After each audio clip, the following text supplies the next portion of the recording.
Good morning, everyone. We're just awaiting for people to join. I do think it's, oh no, we've got one now, brilliant. Good morning. We'll just give it a couple more minutes for more people to join.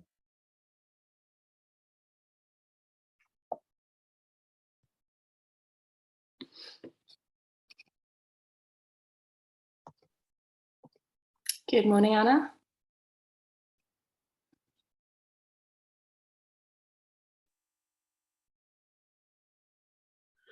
We're just waiting a couple more minutes for more people to join, and then we'll make a start. If you would like to introduce yourselves in the chat, please feel free.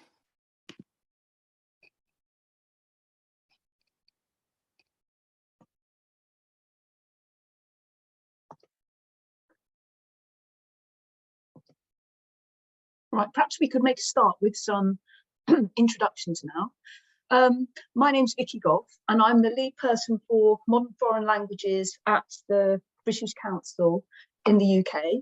And I'm here with Tiffany. Tiffany, would you like to introduce yourself? Yeah, good morning, everyone. So my name's Tiffany Ingram. I'm an assistant head teacher and director of MFL from Wapping High School in London. And we're going to talk this morning about bringing the world into your classroom and how that supports the teaching of modern foreign languages. So first of all, I'm going to start by talking a bit about the context in England for the teaching of languages and for international engagement in schools, then gives you some ideas about how the British Council can support modern foreign language teaching and learning in England and the UK and wider. And then Tiffany is going to talk to you about the journey that her school has made. As she said, please introduce yourselves in the chat and please ask any questions for us in the Q&A box. You can ask them in the chat too, but if you would like to put them in the Q&A box, that would be helpful for me so I can see clearly at the end where they all are. Okay, so the first thing I'm going to do is to talk about the British Council and languages and why we think it's important. So we know from our annual language trends survey in England that the more disadvantaged you are, the less likely you are to learn a language or take it to a high level. And at present, only half the cohort at Key Stage 4, so at upper secondary, are doing languages. But languages are really important to the UK for prosperity, security, diplomacy, and so on. But they also have a huge impact on the individual, enabling you to travel and opening up lots of employment and personal opportunities for you. Also opening you up to cultural diversity, which is a really important skill to have in the modern world. And then there's the issue of home, heritage and community languages. So the wealth of languages spoken in the UK has strategic significance for the country and personal meaning for those individuals and those communities. And what we would like to do is to see children who speak other languages at home have the chance to get accreditation and recognition for the skills that they have in those languages.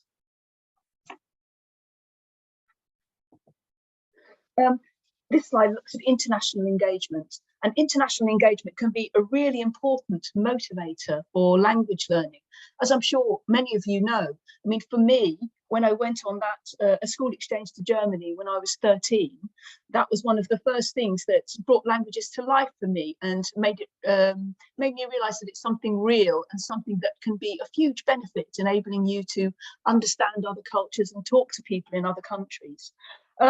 And international engagement, what does it mean? It might mean things like having a partner school, being involved in projects that have an international element, maybe hosting a language assistant.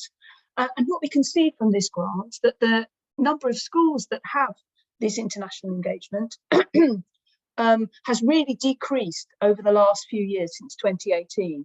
So the number of primary schools that report no international activity has increased from 46% in 2018 to 67%, so nearly 3/4 of primary schools with no international engagement. And at secondary level, the figures are the same.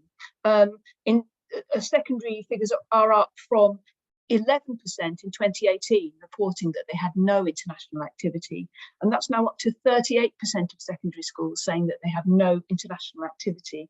So clearly COVID has had an impact, and schools starting to travel now are dealing with the impact of leaving the European Union in terms of having to get passports for children, and so on. But as I said earlier, I think having that international engagement in schools can be so important for young people, giving them their first taste of the idea of using languages for a real purpose and understanding other cultures. So how can the British Council support you in this?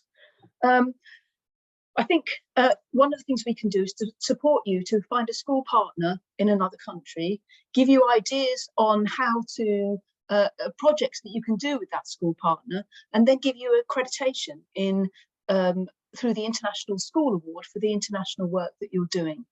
So school partnerships, as I mentioned earlier, can be a huge motivation for language learning. They can be a real life opportunity to use the languages that the young person is learning, which can help with motivation. It can also introduce young people to different cultures and have a long-lasting impact on their lives. And the chance to experience other cultures gives people the opportunity to become more comfortable with difference in terms of race or religion or language. And this is particularly important in terms of the most disadvantaged, who, as I said earlier, are the least likely to have had an international experience or a chance to engage with peers from overseas, and they're the least likely to choose to do languages at GCSE. These activities also give important opportunities to develop cultural capital, which now forms part of the Ofsted framework, with a requirement for educational settings to provide learners with the knowledge and cultural capital they need to succeed in life. And it also provides opportunities for personal development, giving students the chance to grow as active and engaged citizens. So what support can you get from the British Council? Well, as I've mentioned earlier, support for school partnerships, finding a partner, information and advice on making visits and exchanges and accreditation in terms of the International School Award. We can also support you if you're interested in introducing Arabic language and culture into your school. So through a partnership that we have with the Qatar Foundation International, we can support you with a grant of up to 15,000 to, if you're a secondary school, to introduce Arabic into the curriculum. We have an Arabic speaking competition for speakers at all levels, which take place in the spring each year. We can provide CPD for your teachers of Arabic, and we also provide across the year pupil days introducing to language and culture, and the next one is in London on the 29th in Hackney. And so if you're interested, please do get in touch with me about that and bring your primary or secondary pupils to that event. We also run the Modern Language Assistance Programme, which if you are language teachers, I imagine a number of you will have taken part in and spent your year abroad as a modern language assistant. Well, that programme is still running, and it's now a bit more flexible in that there are now shorter placements for teachers, which means the cost is not so great. And you can also spread the cost by sharing your language assistant with a range of different schools. So if you haven't thought of it before, please think about hosting a modern language assistant next year in your school. And then we provide a range of different resources to bring the world into your classroom. And I'm going to give you if you look on the British Council website, schools resources, you'll see all of the things that we offer. The latest things coming up will be in February, it's Chinese New Year. And just before that, we'll have our new Year of the Rabbit resource pack for schools to use in class. We're also producing a resource to support, to celebrate the fact that the World Cup this year is in an Arabic speaking country. So there'll be an Arabic and football pack, which we're releasing soon. But we have a range of things that are already there: Polish language and culture, Russian language and culture, etc. And welcome to Mexico. So please have a look at those resources. And finally, a new resource to support schools who are persuading people to consider taking languages at GCSE. This resource is called Where Will Languages Take Me? And it includes 8 short videos with people who use languages in their career. And this one that I've highlighted is somebody from GCHQ. And the 8 people talk about their journey with languages from schools to work, the skills that it's brought them, and how they use languages in their careers. And there's a pupil booklet to accompany it. So please do have a look at that if you think you would be interested. So I'm going to hand over to Tiffany now, but please do add any questions to the Q&A box or any comments to the chat, and I'll be pleased to answer them at the end. Fantastic, thank you so much, Vicky. And I can testify from our school that the British Council have been a massive support to us in our international journey. So as I said, I'm an assistant head teacher from Wapping High School in Tower Hamlets, and I'm going to talk to you a little bit about how we've implemented our international strategy throughout the last year and where that's taken us. So if we can have the first slide, please, Vicky. Vicky's in charge of my slides. Maybe. Okay, so a little bit of background, one back please, thank you. A little bit of background to us. So we're a mixed free school in Tower Hamlets. We're incredibly small for a secondary school. We've only got 350 on roll by design. 65% of those students are EAL, 48% pupil premium, and we have to have some really big USPs. We're on a road with a load of other schools, so we thought, what can we do to make ourselves stand out, but also to really capture the needs of our student and create a really inclusive environment. And those USPs at the moment are really focused on our international strategy, coaching and project-based learning. And all of those things actually fit really nicely together. The international work, I think, speaks for itself in the benefits it gives, particularly our disadvantaged pupils. Coaching and those softer skills are something that run through those projects, those trips, those visits and exchanges. And project-based learning obviously works really well in terms of the work that you can do across the year with partner schools, as well as the work that you can actually do when visiting and exchanging with international partners. So everyone loves a picture. These are just a little glimpse into what we've managed to achieve in the last year, actually. We know it's been really, really difficult with COVID. No one's really been able to go anywhere for a while. And I have to say the students were absolutely delighted. With funding from the British Council, we managed to visit New York, which had been planned for the last, I think, 3 years. And obviously COVID put a stop to that. But our year 10s went to New York and exchanged with 2 schools over there, really thought about their values learning, their project-based learning, and how actually they approach their school community, which was fantastic. And we also took some of our younger learners to Rome. They were delighted with the food, but also particularly with meeting with their partner school over there and doing some work around EAL and working together kind of as a team to make everyone feel welcome and included within their school community. And such positive experiences. There are a couple of quotes at the end, and it's really been quite life-changing for some of these students. So with funding, we actually managed to achieve that 10% of our pupils of our entire cohort took part in funded visits in 2021-22 school year. This year, with Turing Scheme funding, 15% of our whole school cohort will take part in funded visits. And I'll talk to you a little bit more about how to apply for the Turing Scheme later on in the sessions. We set our exchanges as multi-year groups. And what we find is this really helps connect and kind of create a cohesive school community within our very small school, but I think this could be really beneficial for bigger schools as well. The older students really feel that they are kind of not in charge, but that they are the leaders and the coaches in the situation. And our younger learners get to have these experiences a lot of the time, the first time away from parents in a different country. And it's absolutely eye-opening for them. It also really helps with our cross-curricular cohesion. So one thing that I'm very, very keen on as, you know, the lead for our international work here is that it isn't all about the MFL department. If you take all of this on as only the MFL department, it's going to be an incredible amount of work for you to do. What we've found has been really, really beneficial in embedding international work across our curriculum is working with the different departments to help find opportunities for everyone to get involved. That might be an international maths competition. It might be connecting with a school in, as we did, a school in Kazakhstan to do some work around the history of the country and the history of our country.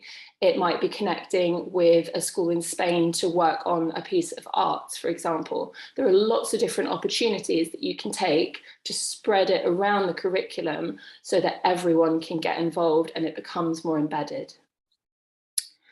So if I could have the next slide, please, Vicky. Thank you so much. It is really, really important for this to work that you understand and have a conversation with potentially your line manager or your head teacher about your school development plan. How can you link your international work to that school development plan? Because that will give you, I don't want to say it, but it will give you the Ofsted tick, which is always great, but it will also allow you to really clearly articulate your vision to all the key stakeholders, whether that be parents, students, governors, or your line managers, etc. And it is so, so important that you are able to clearly state why you are doing what you're doing. It's fairly self-explanatory. We want the best for our children. We want them to explore the world. We want to broaden their horizons, but you do need to be able to articulate that. Think about who can help you on this journey. It can be quite a big undertaking. It can be as big or as small as you want it to do. You may want to dip your toe in first. Consider maybe a pen pal project with a school in a country whose language you teach, for example, Germany, Spain, France, Italy, and then go from there. You may want to dive straight in, as we did, and go for the British Council International Schools Award accreditation straight off and really throw yourself into it, but you need to have time and support to do that. So have a look around you. Who can actually help you in your school? Is there anyone else who's passionate about international work? Do you have teachers from other countries who might have connections that can help you? Really do have a look and see, horizon scan in your school as to who will be able to support you. It's also really, really important that you've got an understanding of your own school setting and the demographic of students that you serve. So, for example, we found we are in Tower Hamlets, which is a predominantly Muslim community. We have more boys than girls because we have girls' schools in the close proximity as well. But we wanted to make sure that we were doing visits and trips that a lot of our girls could access. So do consider where you're exchanging to as well and how that will suit the families that you serve. Also consider the rest of the stakeholders. So for example, if you have, if you have a wider community which comes predominantly from a particular area, maybe think about visits which are very, very different from what they may have experienced before. So then they really are having their eyes open and being introduced to things that they may not have had a chance to engage with before. So it's all about really knowing your school, knowing your students, and kind of moving on from there. If I could have the next slide, please, Vicky. Thank you so much. Oh, one back, thank you.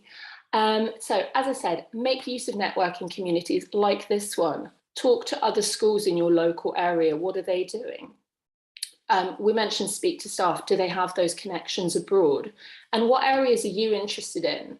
You can research schools online and get in touch. I have to say I did make incredibly good use of a PGCE student last year. Gave her a list of schools in Barcelona and I was like, please just cold call these and see if anyone would like to work with us. Sometimes it really gets you the golden nugget, and we found a brilliant connect with a school in Barcelona that way, who we were actually going out to visit this academic year. So be creative in your approach, sometimes emails, sometimes calls, using great resources like the British Council, who can also help you connect with schools.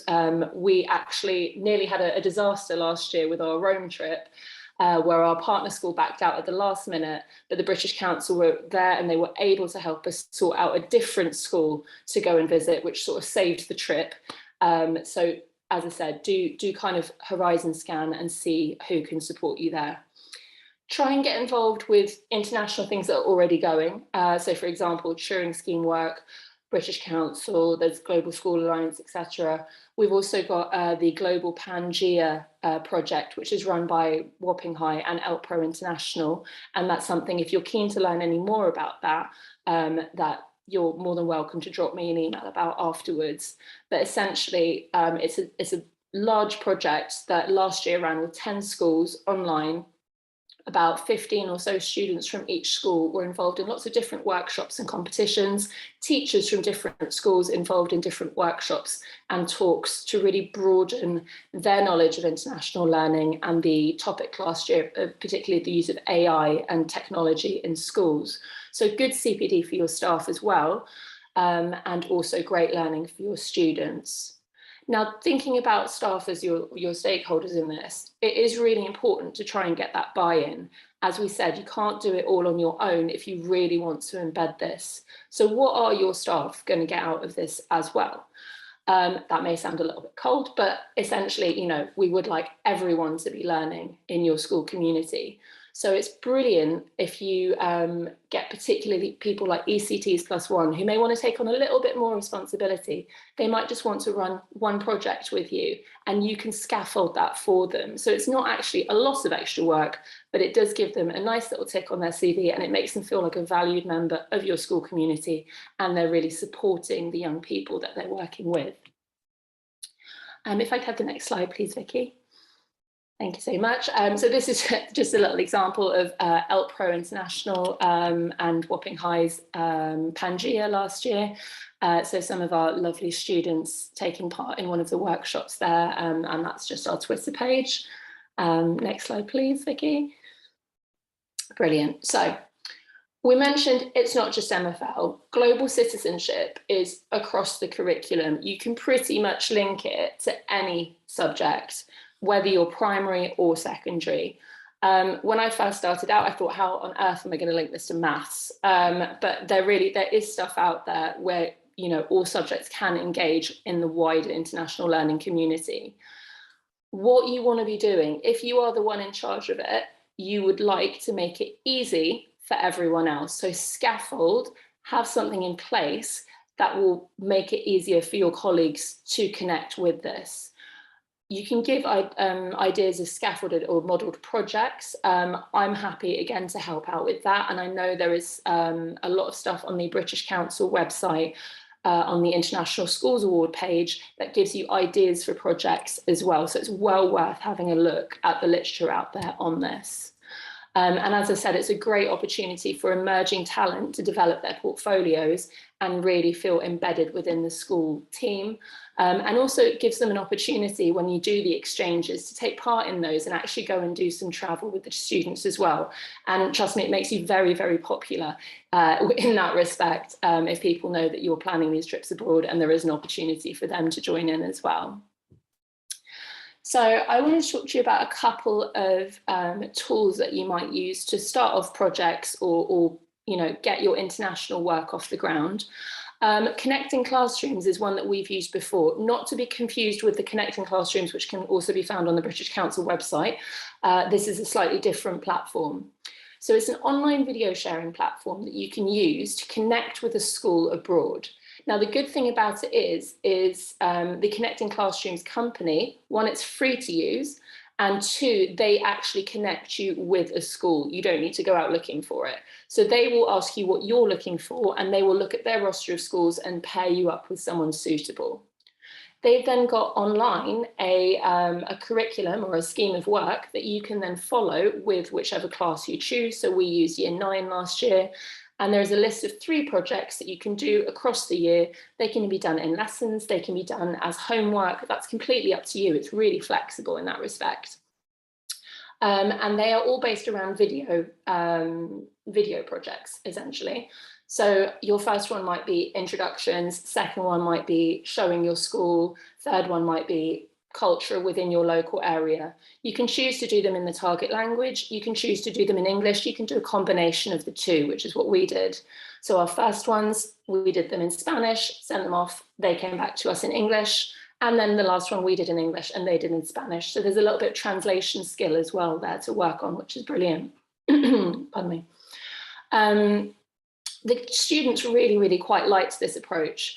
They've done pen pal letters, which they do quite enjoy, but this is very much kind of, I don't want to say modern, it makes me sound really old, but it's a modern thing. They can get into, they can make kind of TikTok style videos if they so please, or they can make videos as some of our Year 9s did, which we've then managed to put on our website, which really shows the whole school in Spanish, which is brilliant because we've got quite a lot of Spanish EAL learners, and it's a lovely tool to connect with parents with.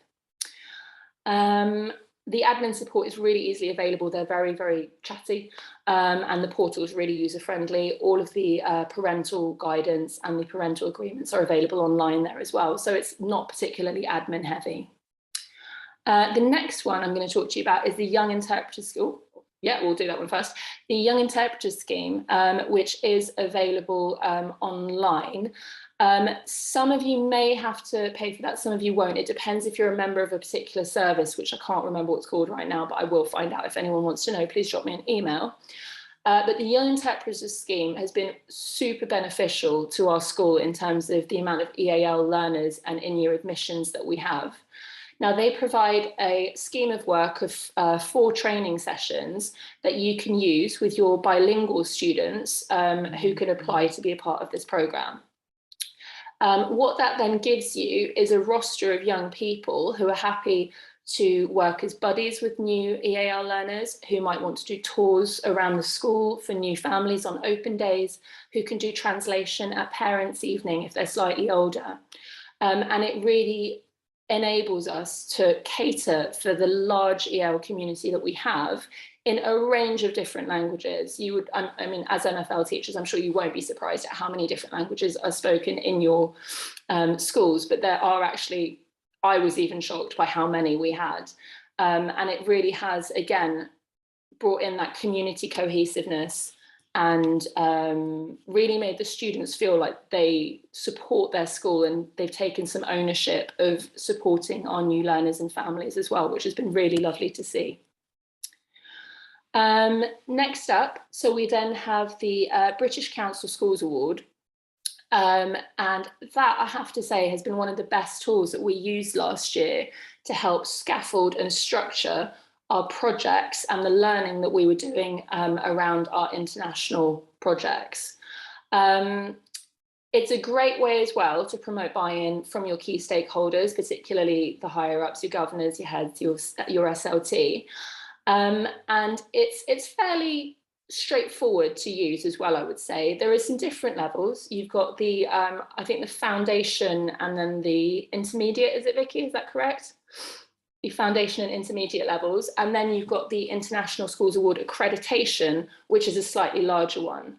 The key difference with these is the amount of projects that you are expected to do, I believe. And we went all in. We were like, we're going to really go for this and go for, I think it's 7+ projects of quality. And it really helped us to embed our international strategy and vision across the school. What you need to be really hot on is evidencing that international work. You need to stay organised and obviously keep a record of evidence of your projects, whether that's photos, PowerPoints, student testimonies, staff testimonies, and that will really, really help you with your application when you submit it. So it's all done online and you can do it as you go along. I highly recommend that you do that and you do not try and whack it all in at the end, because that will make it a little bit more difficult for you. There are examples of successful bids on the British Council website. Please do have a look at those. I found those really valuable when I was a bit like, oh, I'm not quite sure what to do here. That was incredibly helpful. And they're always at the end of a phone or at the end of an email as well to support you with any of that work that you do need help with, if there is anything. They also run webinars, which can answer a lot of your questions as well. And we were delighted this year that we achieved that 3-year international accreditation. So that runs until 2025, yay, which is a fantastic thing in terms of marketing your school to, you know, parents, families, other primary schools if you're a secondary school. And, you know, it's a wonderful thing for our children to be part of. So I'm aware I'm running slightly out of time, so I'm going to speak a little bit faster. So some of you may have heard of the Turing scheme. I'd love it if you could use the reactions tab at the bottom of your toolbar and just give me a thumbs up if you've actually heard of the Turing scheme or have engaged in the Turing scheme in any way at all. Okay, so definitely a couple of people there. We, for the first time, applied for that last academic year and somehow managed to get ourselves about £75,000 to put towards international trips this academic year, which is absolutely phenomenal with our pupil premium rate of nearly 50%. So we were absolutely delighted with that. My top tips for this, and I really do mean this, it is a little bit, I would say, a little bit of a complicated process to go through, but it's really, really important if you want to apply for cash from the Turing scheme for your young people, that you really read the handbooks and the guidance. Don't skim them, actually read them. They have a whole glossary of their terminology that you'll need to read first to make sure that you know what's going on within that handbook. Again, coming back to what I said at the beginning, why are you requesting money? Why are you doing this international work? The clearer you are with your vision, the more likely you are to be successful with this request. Who are your priority groups? Who are going to be the key beneficiaries? And how does that tie in with your school development plan? And you need to evidence that you have strong links to partner schools. You can't ask for the money and then just say, oh, we're just going to go on a cultural visit and not visit any other schools. It has to be a connect with a partner school. So I would say if you're looking to partner up with schools, do it now ahead of the dates where you need to get your applications in, which is in the spring of this this academic year. Again, if you do need any support with that, I'm happy to field any emails, or if you'd like to ask any questions about the Turing scheme in the Q&A function, then please do that. My key bit of advice on this is give yourself enough time to write the application. It does take a little bit of time. I did not give myself enough time to write the application and didn't really sleep for 2 weeks. So I would highly recommend doing that and really having a good look at the questions and the different parts that they would like you to answer to make sure that you have all that information and you have all of the details and data that you will need to be successful in that application. And then I think, have we got one last slide? So just to end on a couple of lovely quotes from our students, I'll just give you a few seconds to read those. But I think it really clearly, highlights what an impact these projects, these exchanges can have on your students. And the way that we do it with these funded trips is we ask students to apply. So you will need a particular amount of pupil premium, for example, but we ask students to apply. Why should they go? And why do they feel that it's important to be a part of the international community? And particularly in our post-Brexit environment, in the political landscape we find ourselves in, it is so important that we have that connect between the UK and our international partners, and that students feel able to grow their cultural capital that way, and to really have an in, which can have such a positive impact on their post-16, on their future careers, and raise their aspirations indefinitely in terms of what they would like to do. I think that was it. Is that my last slide, Vicky? Oh, yeah. So if you would like to get in touch with me, please do feel free. So it's just Tiffany Ingram at wappinghigh.org. Any questions that come to you later on or anything like that, I'd be more than happy to help. I am incredibly passionate about this stuff, even as you can probably hear with my very hoarse voice today. But yeah, thank you so much. And if you do have any questions, please do pop them in the Q&A below. Thanks very much, Tiffany. We don't have any questions in the Q&A. If you'd like to ask questions, do put them in there. In the meantime, I'm going to ask you one. It sounds like your school is quite a diverse school. Do you think does that make international activities easier, more important, less important than if you were a kind of monocultural school? I don't think we can stress the importance of them enough for every school, but I do think it makes them more important, as we do have such a lot of cultural and cultural diversity, religious diversity, people from all over the world. And it's super important to us that everyone feels seen, everyone feels included, but also that we model that inclusion within our school, if that makes sense. So, you know, if we're demonstrating the importance of kindness, of inclusion to all of our students, hopefully we'll see that repeated in their behaviour. And, you know, we're in Tower Hamlets. There are some issues between different communities, etc., that we really don't want to see replicated in our school. And if we're sending out young people that have had this opportunity to discuss issues, to, you know, embed themselves in other cultures, to learn different languages, then I think that's, you know, that's a really, really important part of what we do. Yeah, I remember speaking to someone from another London school who was saying, although the school, I think it was, I can't remember which borough it was in, although it was very multicultural, many of those students had never really travelled into the West End or crossed the river in London. So they really had very small horizons. And so taking part in these international activities was really important for them. Absolutely. I mean, our school's in Whitechapel. It's called Wapping High School. It's definitely in Whitechapel. And we've got students that have never been to Brick Lane, which is literally 10 minutes down the road. We're taking 15 students to India in January, and I think 5 or 6 of them have never been on a plane. So it's a massive thing, and a lot of them, you know, culturally come from different places, or their parents may come from somewhere else and they were born here, but they've not left this country. So, you know, they've not got passports, but luckily with Turing money, there is kind of scope for that in terms of, particularly with pupil premium students, you can request additional funding for things like visas and passports, and other bits and pieces like that, which has been so important. And I know from our previous British Council meeting, a primary school had also used that to ensure that students had clothing for the trip that was appropriate to the climate. So I can't stress how important it is and how much the kids do appreciate it as well.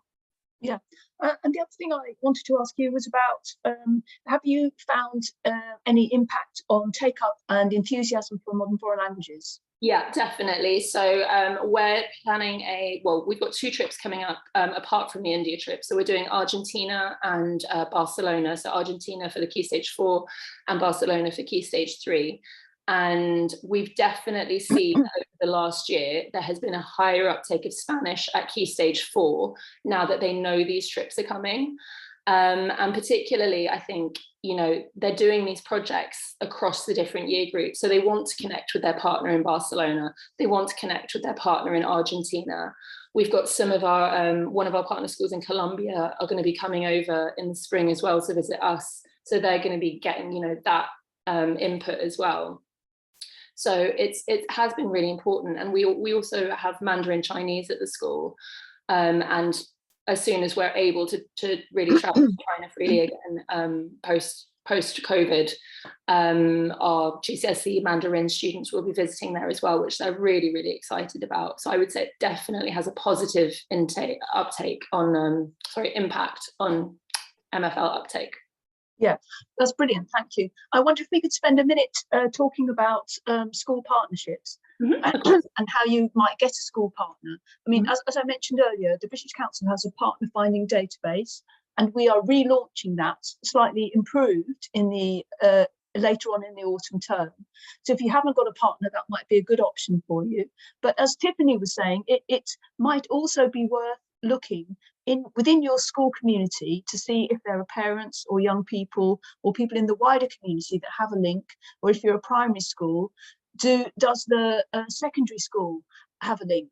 So those links where you're in a personal, you know, you're within a framework, I think are also valuable. So many local authorities have, Hackney, for example, has a link with Madrid, and there are other local authorities that have links with particular areas. So it's worth looking into all of these things as well. Is there anything you would like to add to that? Yeah, no, absolutely. I mean, as I said, you'll find a lot of the times, particularly less so with private schools abroad, but with state schools abroad, they're keen to get involved. Like, they think it's super fun, and their kids are really, really excited to be involved with projects for schools in the UK. So use that database, use your colleagues, if you've got friends and family that know anyone, if you've got, obviously as MFL teachers, I'm sure there are a lot of MFL teachers here, you will have people around you from different countries, most likely. See what can benefit you and benefit the children, more importantly, in that respect. I've got a question now.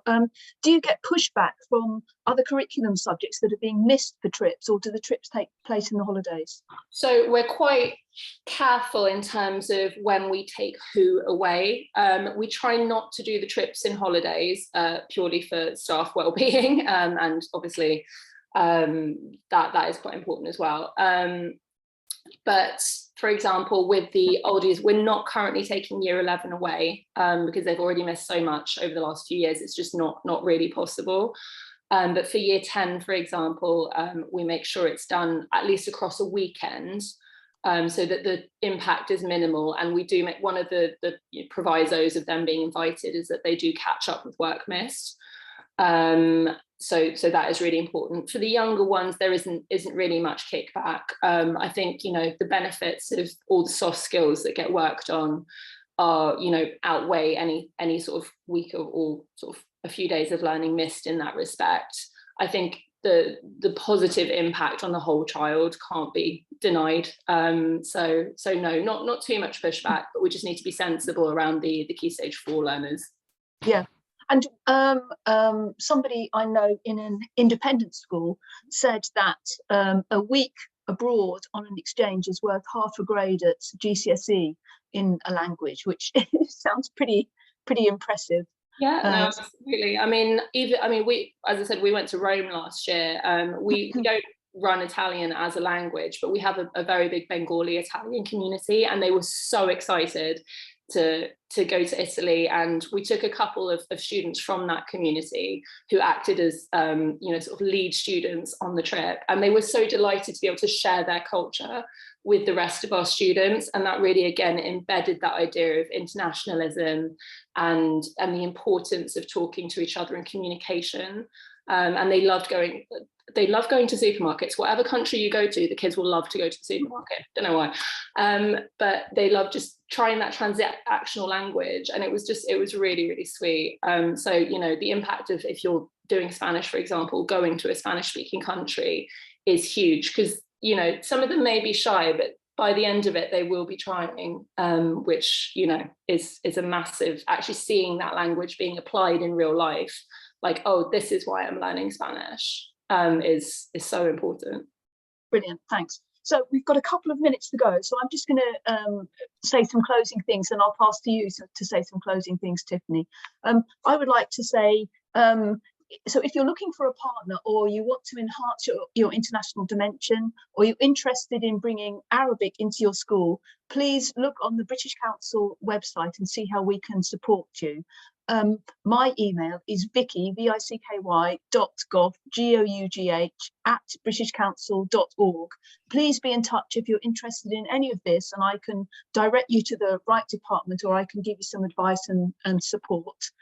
Tiffany, over to you. Final words. Yeah, no, absolutely. And as I said before, more than welcome to get in touch with me as well for some of that real life application of what it actually looks like in a secondary school. So please do get in touch. And I'm really, really keen to build up a network of schools that are passionate about international work. So if anyone's interested in creating a working party of some description, I'd be super keen on that as well. I'm also going to pop my email in the chat in case you missed it.